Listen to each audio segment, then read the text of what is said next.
श्रोतागण, मैं आज आपको आपके हाथ में अचल संपत्ति योग के बारे में जानकारी दे रही हूँ कि आपकी कुंडली में, आपके हाथ में, कुंडली में तो अचल संपत्ति का योग चौथे भाव से देखते हैं, दूसरे भाव से देखते हैं, वो कुंडली की बात हो गई।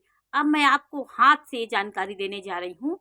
अचल संपत्ति किसको कहा जाता है? अचल संपत्ति भूमि भवन को अचल संपत्ति बोलते हैं। ऐसे कौन से चिन्ह आपके हाथ में हो तो आप अचल संपत्ति के स्वामी होते हैं। सबसे पहले स्त्रियों के हाथों की मैं आपको चर्चा कर दे रही हूँ। किसी की स्त्री के हाथों में यदि मणिक बंद होता है, स्पष्ट मणिक बंद, 2-3 मणिक बंद हो जाए तो ये बहुत शुभ संकेत होता है। ऐसी स्त्री सौभाग्यशाली होती हैं और सुख पाती हैं। दूसरा चिन्ह है आपके हाथ की बनावट। हाथ अंगूठे की बनावट में यदि पहले आपका ये यव का चिन्ह बने, दूसरे में भी हो, अति उत्तम है। सर्वोत्तम उत्तम तब होता है जब आपके सबसे लास्ट का जो प्रेम का ये पर्व होता है, प्रेम का पर्व होता है, ये तर्क शक्ति का, ये इच्छा शक्ति का होता है। 3 पर्व होते हैं। नीचे वाला प्रेम का प्रतीक होता है, दूसरा ये तर्क शक्ति का, और तीसरा जो ये सबसे ऊपर वाला होता है, ये आपके इच्छा शक्ति को बताता है। यह पर्व जितना लंबा होगा, इच्छाएं उतनी अनंत होगी, और इच्छाओं को पूरा करने के लिए आपकी इच्छाएं भी पूरी होंगी जब आपके यव चिन्ह बनेंगी। तो ये इच्छा शक्ति को पूरा करने वाला यव चिन्ह होता है। यव चिन्ह बहुत महत्वपूर्ण माना जाता है। लास्ट के पर्व पे हो, प्रेम वाले के प्रेम के पर्व पे हो तो प्रेम की अधिकता होती है, और धन संपत्ति, पुत्र धन और सौभाग्य बढ़ता है। ये स्त्रियों के हाथों में होता है। चाहे स्त्री के हाथ में हो, चाहे पुरुष के हाथों में, उत्तम माना जाता है। मणिक बंध ये अधिकतर स्त्रियों के हाथ में बहुत उत्तम माना जाता है। आपके ये जीवन रेखा जो है, ये जीवन रेखा जो चलती है, इसमें यदि त्रिकोण के चिन्ह आपको दिखाई पड़े, बड़े त्रिकोण बने, या स्वास्थ्य रेखा से, जीवन रेखा से मिलके जो सीधी रेखा ये जा रही है, इससे और मस्तिष्क रेखा, स्वास्थ्य रेखा और जीवन रेखा से मिलके एक बड़ा वृहत त्रिकोण बनता है। ये भी अचल संपत्ति को देने वाला होता है। व्यक्ति के पास अपनी स्वयं की जमीन कभी न कभी होती जरूर है, उसकी अपनी भूमि होती है। उस भूमि में वो मकान बनाता है, भवन निर्माण करता है और रहता है। तो ये सब चिन्ह से आप अचल संपत्ति को देख सकते हैं। आपकी जीवन रेखा के पास मंगल रेखा का होना, ये भी अचल संपत्ति दिखाता है। मंगल एक सिस्टर लाइन होती है, इसको सहायक रेखा बोलते हैं। यदि आपकी कहीं जीवन रेखा कट गई हो, कहीं से कट गई हो या छोटी हो, उसके यदि साथ में ये रेखा फिर का निर्माण हो रहा है, तो आप अकाल मृत्यु से भी बच जाएंगे। आपकी जो संभावनाएं होंगी मृत्यु की, वो टल जाएंगी, क्योंकि ये रिपेयर कर देती है, ये उस रेखा को बल दे देती है। तो जहाँ से रेखा टूटी होगी या कहाँ से खंडित होगी, वहाँ से जो दुर्घटनाएं आएंगी, अकाल कष्ट होते, दुर्घटनाएं होने को होती हैं, तो दूसरी रेखा जो आ जाती है उसी के पास से, वो रेखा आपको आपकी उस रेखा को बल दे देती है। आपके जीवन में यहाँ पे आपके कभी भी आप देखिए कि आपके यहाँ पे एक ऐसे क्रॉस का चिन्ह होता है, तो क्रॉस का चिन्ह बहुत ही शुभ माना जाता है। ऐसा व्यक्ति अपने दिमाग और दिल का बैलेंस बनाता है।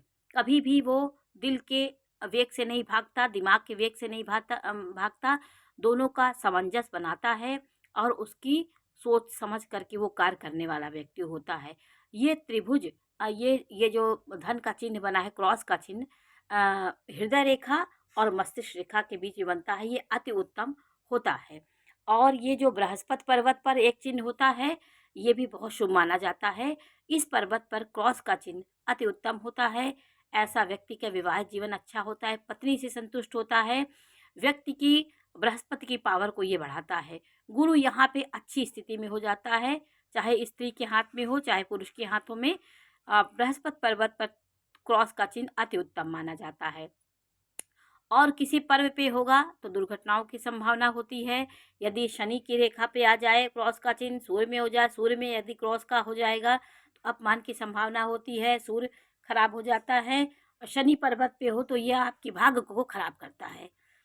तो ये रेखाओं का हमारे जीवन में अलग से प्रभाव होता है। कुछ चिन्ह जो ईश्वर प्रदत्त होते हैं, ये हमारे जीवन को बहुत अच्छा संकेत देते हैं। आज मैं आपको एक अतीन्द्रिय ज्ञान के बारे में जानकारी दे रही हूँ।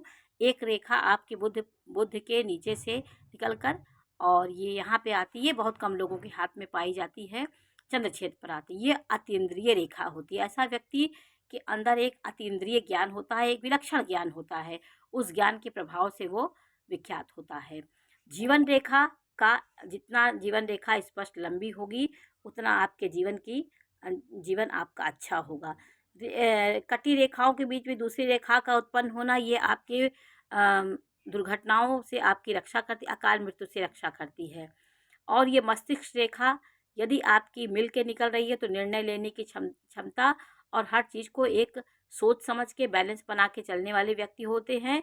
जीवन रेखा और मस्तिष्क रेखा अलग होना, ये व्यक्ति के स्वतंत्रता को दिखाती है। ऐसा व्यक्ति स्वतंत्र निर्णय लेता है, स्वतंत्रता से काम करता है। यदि इस जीवन रेखा और मस्तिष्क रेखा बहुत दूर तक हटी हो, बहुत लंबाई इसके बीच का डिस्टेंस बहुत ज़्यादा हो, तो ऐसा व्यक्ति हठी प्रकृति का हो जाता है। ऐसा व्यक्ति अपने आपे में, अपने धुन में, अपने जिद में रहता है।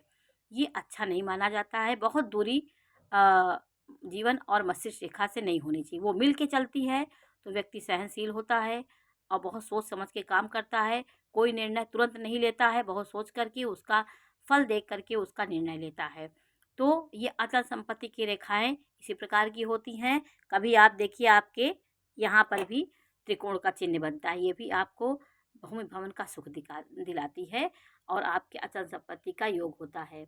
तो आपको ये ज़रूर देखना है। ये आप जिस दिन ध्यान देंगे तो आपको भी इसकी जानकारी होगी कि अचल संपत्ति कैसे देखा जाता है। कुछ रेखाओं का से अचल संपत्ति देखी जाती है। जैसे ये अंगूठा है, अंगूठे का ये जो पर्व होता है, ये शुक्र पर्वत होता है। शुक्र पर्वत यदि उठा हुआ होता है तो व्यक्ति फैशन में, रहन सहन उसे आता है, व्यवस्थित जीवन जीना चाहता है और सांसारिक सुख सुविधाओं की ओर वो जाता है। तो शुक्र का पर्वत स्ट्रांग होना अच्छी प्रभावशाली व्यक्त होता है। ये जितना दबा होगा व्यक्ति, उतना नकारात्मकता उसके अंदर हावी होगी। तो ये मैं आज आपको अचल संपत्ति के बारे में जानकारी दी, सुखी जीवन के बारे में, कि कैसे व्यक्ति के धन संपत्ति की वृद्धि होती है, त्रिकोण क्या करते हैं, इस बारे में मैंने जानकारी दी। जानकारी कैसी लगी हमें अवश्य बताइए, लाइक करें, सब्सक्राइब करें। मैं इसी प्रकार की जानकारी देती रहूँगी। नमस्कार।